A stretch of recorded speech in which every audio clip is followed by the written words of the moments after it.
Look, I need to get this out because what happened yesterday has me shaking with rage and I can't sleep. My kids, Isla and Diego, are 6 and 8, and what my parents did to them yesterday was unforgivable. But here's the thing. I've been waiting for this moment for 3 years. Every decision I've made since my divorce has been building toward this. Let me give you the backstory first, because you need to understand why my family treats me like absolute garbage. 3 years ago, when my ex-wife Kennedy left me for my brother James, my parents took her side. Not just supported her, they actively helped her take everything. My dad, Chase, co-signed her lease when she moved out with James. My mom, Serenity, let Kennedy use her credit to buy furniture for their new place. They told everyone I was the problem, that I wasn't providing enough, wasn't man enough, whatever. The thing is, back then, I was struggling. I was delivering pizzas part-time while trying to get my business degree finished. Kennedy used to throw it in my face constantly how embarrassing it was that her husband was just a pizza delivery guy. My family ate that up. They loved having a reason to look down on me because I'd always been the screw-up compared to James with his fancy sales job at the car dealership. But here's what they don't know. That pizza job, I used every single tip to buy cryptocurrency when it was dirt cheap. While they were laughing at me for bringing home $20 in tips, I was turning that into investments. I finished my degree, got certified in financial planning, and started my own firm 2 years ago. I've been quietly building wealth while they still think I'm the same loser who couldn't afford McDonald's. The past 3 years, I've had minimal contact with them. They'd see the kids every few months, always at my ex's house with James playing daddy. But Isla kept asking why we never went to Grandma and Grandpa's house for holidays anymore. Diego barely remembers when we used to be welcomed there. I've been documenting every interaction, every slight, every time they chose James over their own grandchildren's father. Yesterday morning, the kids were bouncing off the walls, excited about seeing Grandma and Grandpa for Thanksgiving. I'd been planning this visit for months, waiting for the right moment. I told them we'd bring a special surprise for Grandma. They kept asking what it was, but I just said it was something very important that would make Grandma remember this Thanksgiving forever. We pulled up to their house around 11 o'clock in the morning. The kids ran ahead while I got the envelope from my car. This wasn't some impulsive thing. I've been carrying that envelope in my car for 6 months, waiting for the perfect opportunity. Inside was documentation of everything I've discovered about their finances over the past year. See, when you work in financial planning, you learn how to research people's financial situations very thoroughly. Isla knocked on the door first. I could hear my mom's voice getting excited about seeing the grandkids. Then she opened the door and saw me standing behind them. The look on her face changed instantly from joy to disgust. She looked at Isla and Diego with this fake sweet voice telling them how much she missed them. Then her eyes moved to me and her expression turned cold. She told the kids they could come in, but I needed to stay outside like the trash I was. Just like that, right in front of my children. Before I could even respond, my dad appeared behind her and started going off about how they were going to teach the kids what real men looked like, not some pathetic pizza boy. The fact that he still thinks I'm delivering pizzas tells you everything about how much attention they pay to my actual life. My mom grabbed Isla's arm and started telling her that Daddy was a worthless loser who couldn't even afford McDonald's. My daughter looked so confused because we literally just went to a nice restaurant the week before. But my mom was really getting into it, telling both kids how disappointed she was that they had to be embarrassed by having such a failure for a father. That's when Diego started crying. He's 8 years old and he's hearing his grandmother call his father worthless. And my dad, this man who's supposed to be his grandfather, started screaming at him that only failures cry like their pathetic father. The whole time I'm standing there thinking about that envelope in my hand and everything I've learned about their financial situation. They have no idea what's coming. They think they're still dealing with the broke pizza guy who couldn't fight back 3 years ago. Then James showed up, clearly already drunk before noon, telling my kids to call him Daddy now because he's the one with the real job. My kids looked terrified and confused. Isla started reaching for me, and my mom actually slapped her hand away, telling her that winners don't touch losers. That's when Diego wet himself from fear. My 8-year-old son was so scared he lost control of his bladder, and they all started laughing. My parents, my brother, even Kennedy appeared from somewhere in the house laughing at my terrified child. I knelt down and told both kids to remember this moment. Remember how their grandparents treated them. Remember how Uncle James laughed when Diego was scared.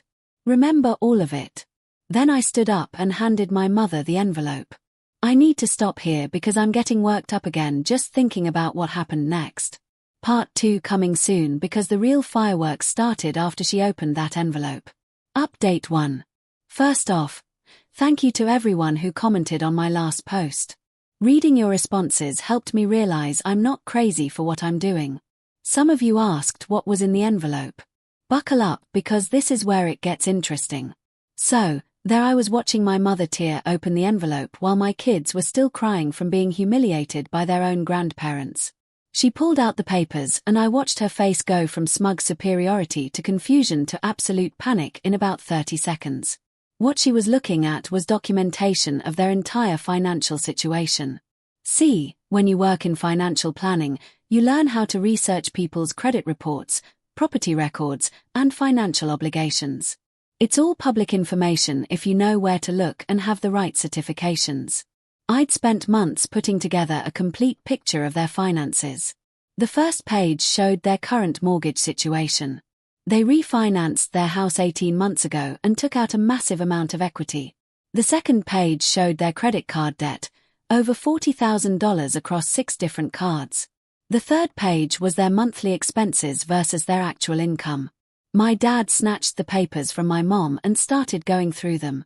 I could see him getting more agitated with each page. He finally looked up at me and demanded to know where I got this information and what the hell I thought I was doing. I told him it was amazing what you could find out about people when you actually knew how to use financial databases. I explained that as a licensed financial planner, I had access to tools that most people don't even know exist. While they'd been busy laughing at the pizza delivery guy, I'd been building the skills to see exactly how precarious their financial situation really was. My mom started yelling that I had no right to invade their privacy like this. She was getting really worked up, saying I was sick for digging into their personal business. The whole time, my kids are standing there watching their grandmother scream at their father. That's when I dropped the real bomb. I told them that the envelope wasn't just about showing them what I knew. It was about what I was going to do with that information. See, here's the thing. They didn't realize the car dealership where James works. I've been building a relationship with the owner, Rodney, for the past year.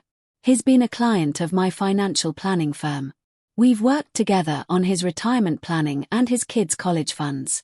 Really nice guy who values honesty and family loyalty above everything else. James went white when I mentioned Rodney's name. He started demanding to know what I'd told him, getting really aggressive about it.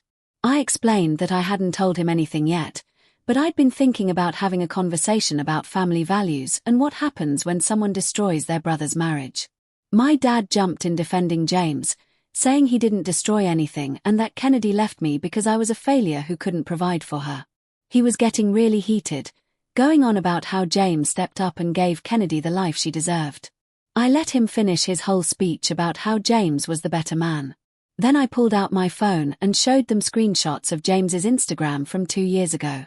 Photos of him with Kennedy at restaurants and hotels tagged with dates from when Kennedy and I were still married. Photos of them together 6 months before she supposedly met him through mutual friends. The look on James' face when he realized I'd been tracking this timeline for years was priceless. He started stammering about how those photos were taken out of context, that they were just friends hanging out. My mom jumped in saying that even if they were friends, it didn't mean anything inappropriate was happening. But here's where it gets really good. I told them I'd done more than just look at photos. I'd been tracking their spending patterns during that time period, too. Turns out when you know someone's financial information, you can see some interesting patterns in their credit card statements. James had been taking Kennedy to expensive restaurants and hotels for months before she left me. He'd been buying her jewelry and paying for weekend trips, all while I was working 2 jobs trying to keep our family afloat. And he was telling our parents what a loser I was for not being able to afford nice things for my wife.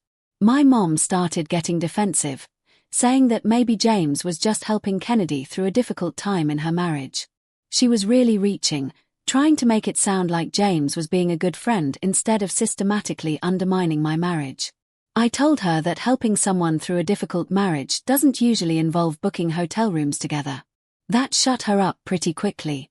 Diego tugged on my sleeve and asked if we could go home now because Grandma was being mean. LA was just staring at everyone with this confused expression. These kids had come here excited to see their grandparents, and instead they were watching their family tear each other apart. My dad tried a different approach. He told me that even if James and Kennedy had feelings for each other before she left me, that didn't change the fact that I wasn't a good husband or provider. He said Kennedy deserved better than what I could give her and that James was able to step up where I failed. I asked him if he really believed that, or if he just needed to tell himself that to justify choosing my brother over me.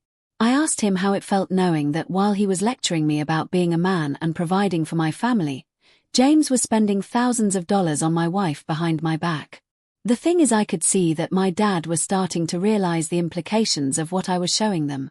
If James could afford to wine and dine Kennedy for months while she was married to me, that meant he was making a lot more money than anyone realized. And if he was making that much money, why did my parents still treat me like the family failure? But my mom wasn't ready to back down. She started going off about how I was twisting everything to make myself look like the victim. She said that regardless of the timeline, Kennedy obviously wasn't happy in our marriage and James made her happy. She told me I should be grateful that Kennedy found someone who actually cared about her. That's when I told them the conversation wasn't over. I said I had a lot more information to share and some decisions to make about what to do with it all. I picked up Diego and took Isla's hand and told them we were leaving, but we'd be talking again very soon. As we walked to the car, I could hear them arguing behind the closed door. Loud voices, accusations, the whole thing falling apart. I'd spent 3 years waiting for this moment, and it was even better than I'd imagined. But this is just the beginning. Wait until you hear what happened when Rodney and I had that conversation about family values. Update 2. You guys have been asking for updates, and holy hell did things escalate fast. Some of you called it in the comments. Yes, I absolutely had that conversation with Rodney, but it was even better than I planned because James basically destroyed himself. So, Monday morning, I'm sitting in Rodney's office going over his portfolio updates like normal. We'd been working together for over a year and he genuinely respects my work. The guy built his dealership from nothing, and he values people who work hard and have integrity. Perfect setup for what I needed to do. About halfway through our meeting, I mentioned that I'd had an interesting Thanksgiving with my family. Told him how my brother James works for him and how proud my parents are of James' success at the dealership. Rodney immediately lit up talking about James, saying he's one of his top salespeople and really reliable. I let him go on for a while about what a great employee James is. Then I mentioned how James had been so successful that he'd been able to afford some pretty expensive lifestyle choices over the past few years. Rodney seemed confused about what I meant. So I explained that James had been taking some very expensive vacations and buying jewelry for his girlfriend. That's when Rodney's expression changed. He asked me when these vacations happened and I showed him the Instagram screenshots from 2 years ago. Hotel receipts from James' credit card that I'd managed to track down, restaurant bills, expensive gifts, all from when James was supposedly just making his base salary, plus commissions. Rodney went quiet for a long time looking at the documentation. Then he asked me if I knew how much James actually made at the dealership. I told him I assumed it was pretty good money based on how much he was spending. Rodney shook his head and told me that James' commission structure wouldn't have supported that kind of spending unless he was doing something he shouldn't be doing. Here's where it gets really good. Rodney started asking me detailed questions about the timeline of James' relationship with Kennedy. When did they start going out publicly? When did she leave me? When did they move in together? I gave him all the dates and he started making notes. Then Rodney told me something that made my day. Apparently, James had been claiming on his tax paperwork that he was supporting a dependent spouse for the past 2 years. He'd been getting additional deductions and filing as head of household. But if Kennedy was still married to me during the time period when James was claiming her as a dependent, that's tax fraud. I acted surprised and concerned like I had no idea James would do something like that. Rodney was getting more agitated as he thought through the implications. He told me that if James was filing fraudulent tax returns and claiming business expenses for personal purchases, it could get the dealership in trouble, too. But wait, it gets better. While we're talking, James shows up at the office. Apparently, he had a meeting scheduled with Rodney that afternoon that I didn't know about. When he walked in and saw me sitting there, the color drained from his face. Rodney didn't waste any time.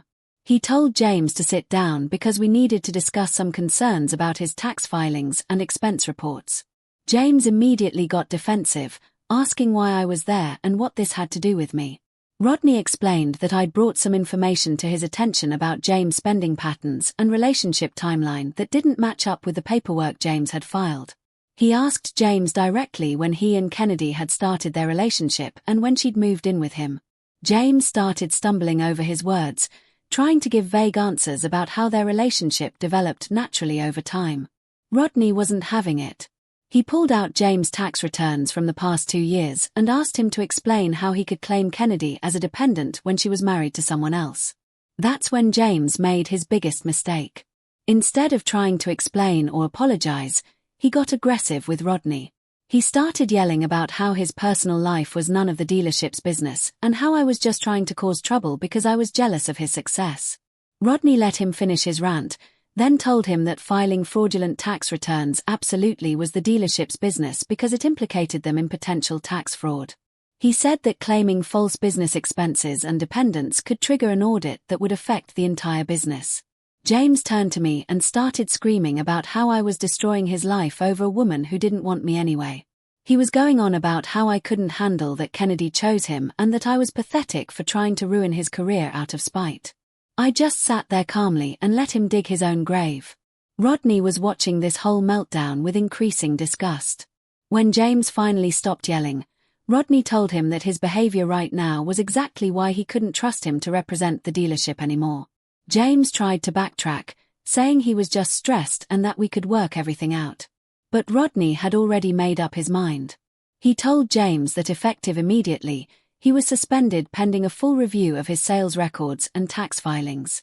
James started begging, saying he needed the job and that he had bills to pay. Rodney told him he should have thought about that before he decided to commit tax fraud and lie to his employer. After James left, Rodney thanked me for bringing this to his attention. He said he'd be conducting a full audit of James' sales and would be reporting the tax issues to the appropriate authorities. He also mentioned that he'd probably have to terminate James once the investigation was complete. The best part, I didn't even have to ask Rodney to do anything. I just presented the information and let James destroy himself with his own reaction. 3 years of careful planning and James handed me exactly the outcome I wanted. But here's where it gets even more interesting. When I got home that evening, my phone was blowing up with calls from my parents and texts from Kennedy. Apparently, James had gone straight to them after getting suspended and told them it was all my fault. My mom left me a voicemail that was absolutely unhinged. She was screaming about how I was sick for trying to destroy James' livelihood and that I needed to call Rodney immediately to fix what I'd done. She kept going on about how James was a good man who made one mistake and didn't deserve to have his entire career destroyed by his vindictive brother. My dad sent me multiple texts saying that if James lost his job, I'd be responsible for ruining Kennedy and the kids' financial security. He was trying to guilt me by talking about how Kennedy's children from her previous marriage depended on James' income. The irony was incredible. The same man who'd spent 3 years telling me I wasn't man enough to provide for my family was now lecturing me about financial responsibility. Kennedy sent me a series of increasingly desperate messages. She started out trying to be reasonable, asking me to please reconsider whatever I'd done to affect James' job. When I didn't respond immediately, she got more aggressive, telling me that whatever vendetta I had against James was now hurting innocent children who had nothing to do with our family drama. But the most interesting message came from James himself. He sent me a long text trying to apologize and explain his side of things. He said that yes, he and Kennedy had developed feelings for each other while she was still married to me, but that they'd tried to fight it. He claimed they never intended for it to happen and that Kennedy was already unhappy in our marriage anyway. James went on to say that he knew claiming Kennedy as a dependent was technically wrong, but that he was just trying to get the tax breaks he felt he deserved since he was actually supporting her financially. He said he'd never meant for it to affect the dealership and that he was willing to work with Rodney to fix any tax issues. The thing that really got me was when James tried to appeal to our relationship as brothers. He wrote about how we used to be close when we were kids and how our parents had always pitted us against each other. He said he never wanted to hurt me and that he hoped we could find a way to work through this as family. I sat there reading his message and thinking about how he'd had 3 years to reach out as a brother. 3 years to apologize or try to make things right. But he only cared about our relationship when his job was on the line. So I responded. I told James that he was right about one thing. Our parents had always pitted us against each other. But what he failed to understand was that I'd spent the past 3 years preparing for exactly this moment. While he was busy playing house with my ex-wife and laughing about what a loser I was building the skills and connections I needed to destroy everything he'd built. I explained to James that losing his job wasn't even the real problem he should be worried about. The tax fraud investigation was going to trigger a review of all his financial records. Every expensive purchase he'd made during his affair with Kennedy was going to be scrutinized. Every business expense he'd claimed inappropriately was going to be flagged. But here's the part that really made James panic. I told him that Rodney wasn't just going to fire him quietly. As a business owner, Rodney had a legal obligation to report suspected tax fraud to the authorities. That meant James was looking at potential criminal charges, not just losing his job. James immediately started calling me after he read my response. When I didn't answer, he started leaving voicemails begging me to call Rodney and tell him there had been a misunderstanding. He was promising to pay back any money he owed and saying he'd do whatever it took to make things right. My parents called me together on speakerphone that night. And it was the first time I'd heard them genuinely scared. My dad wasn't yelling about what a disappointment I was anymore. Instead, he was asking me to please consider the impact this would have on the whole family. He said that James losing his job would affect everyone, including Kennedy's kids, who didn't choose any of this. My mom was crying, which I'd never heard before. She kept saying that she knew they'd handled things badly 3 years ago, but that James' career shouldn't be destroyed over old family drama. She was begging me to think about forgiveness and moving forward as a family. I let them both finish talking. Then I told them exactly what I'd been thinking about for 3 years. I said that when Kennedy left me for James, not one person in our family asked how I was doing or whether I needed support. When James was taking my wife to expensive restaurants while I was working 2 jobs to pay our bills, nobody questioned where he was getting the money. I reminded them that when my kids needed their grandparents, they were turned away because their father was considered trash. When Diego wet himself from fear on Thanksgiving, they all laughed instead of comforting a scared child. My dad tried to interrupt and say that they'd been wrong about some things, but that didn't mean James deserved to have his whole life ruined. I told him that James had already ruined his own life by committing tax fraud and lying to his employer. I was just the one who brought it to light.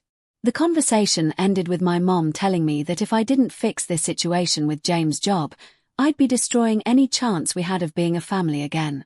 I told her that ship had sailed 3 years ago when they chose to humiliate their own grandchildren. The thing is, they still don't understand that this isn't even close to being over.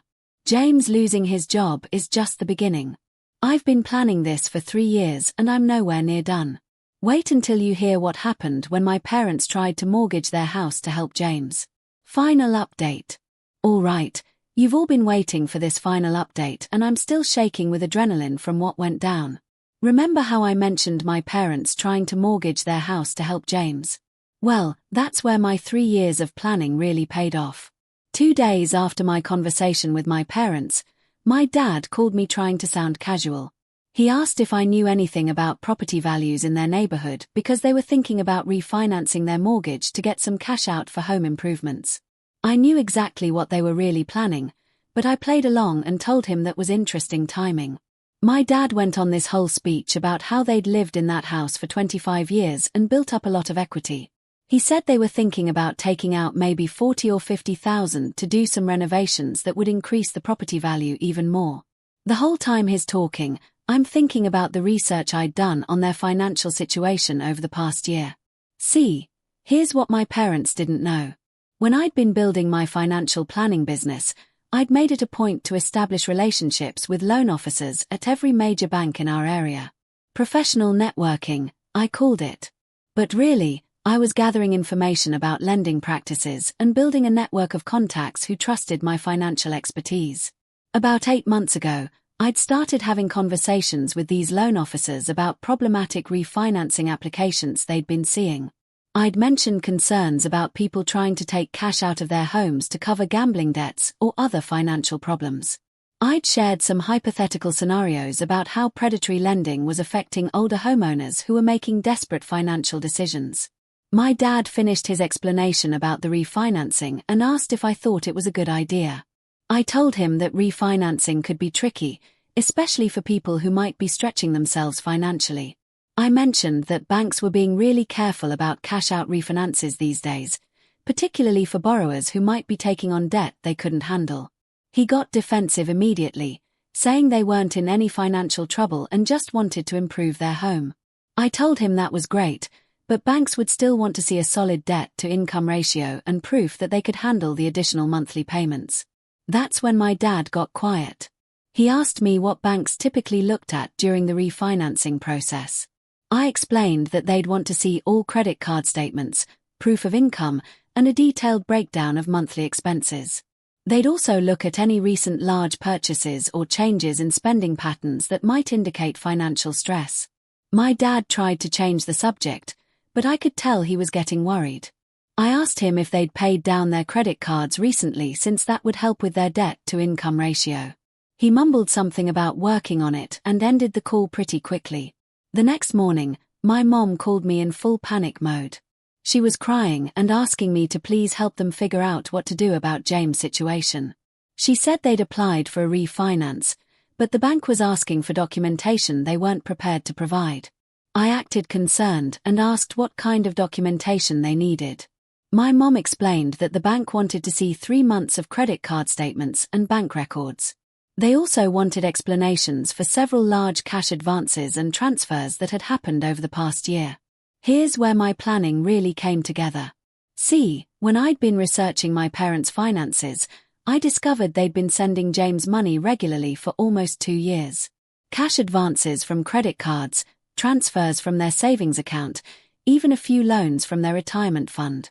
They'd been propping up James and Kennedy's lifestyle while telling everyone how successful James was. But the banks could see all of this financial activity. When my parents applied for a cash-out refinance, the underwriters flagged the pattern of cash advances and transfers as potential signs of financial distress. The bank was concerned that my parents were already overextended and wouldn't be able to handle additional debt. My mom was begging me to help them explain to the bank that the money they'd sent James was just family support, not an indication that they were in financial trouble. She wanted me to write a letter as a financial professional vouching for their ability to handle the refinance.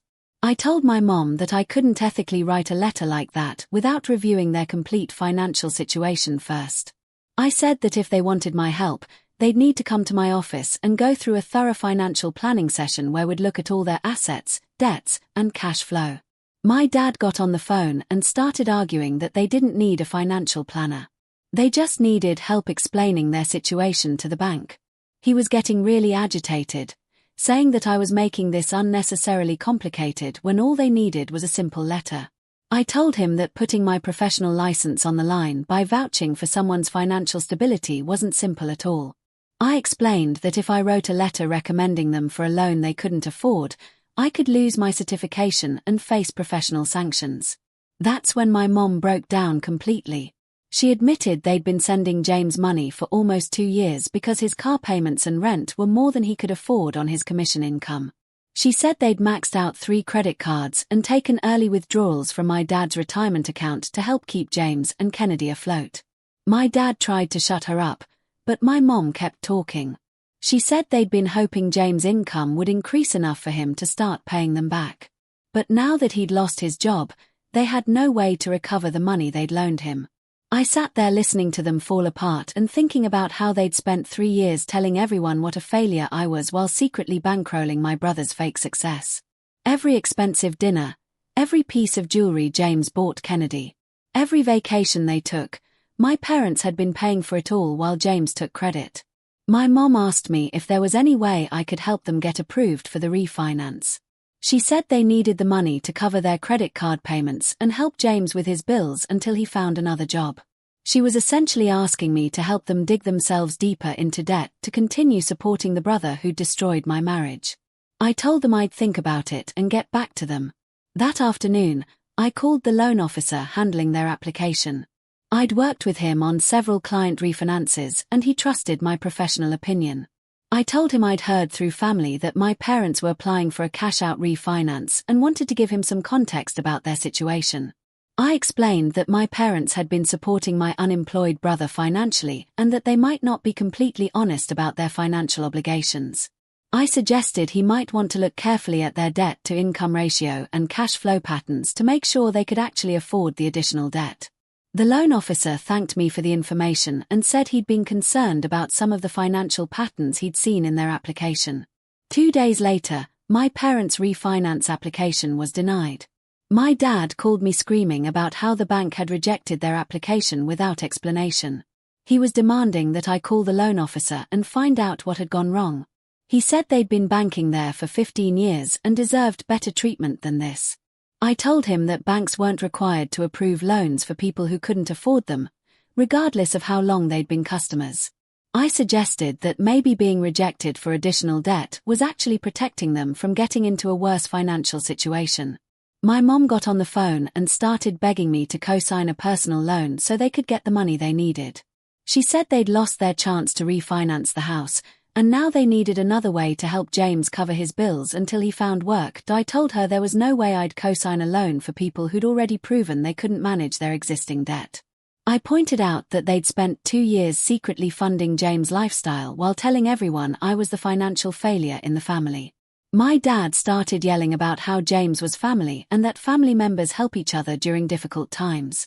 I reminded him that when I was struggling 3 years ago, his idea of family help was to tell everyone what a loser I was and support my wife leaving me for my brother. That's when the whole truth came out.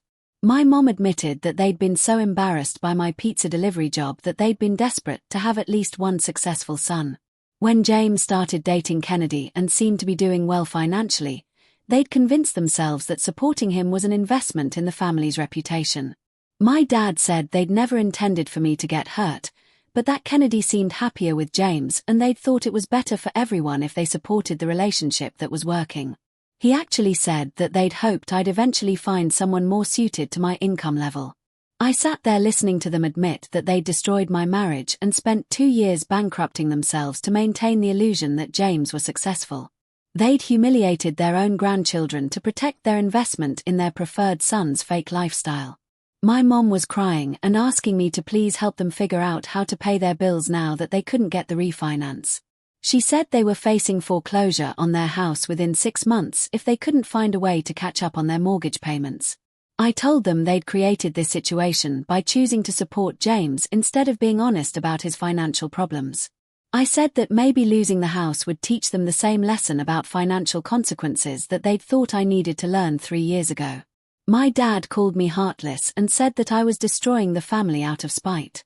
I told him that the family had been destroyed 3 years ago when they chose humiliating me over supporting their son and grandchildren. The conversation ended with my mom begging me to at least think about the kids who would be affected if James and Kennedy couldn't pay their rent.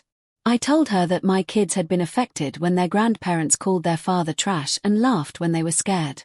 It's been a week since that conversation and none of them have contacted me since. I heard through a mutual acquaintance that James is working at a used car lot, making about a third of what he made at Rodney's dealership. Kennedy apparently moved back in with her ex-husband because she couldn't afford rent without James' previous income. My parents are trying to sell their house, but they owe more on it than it's worth because of all the cash they pulled out to support James.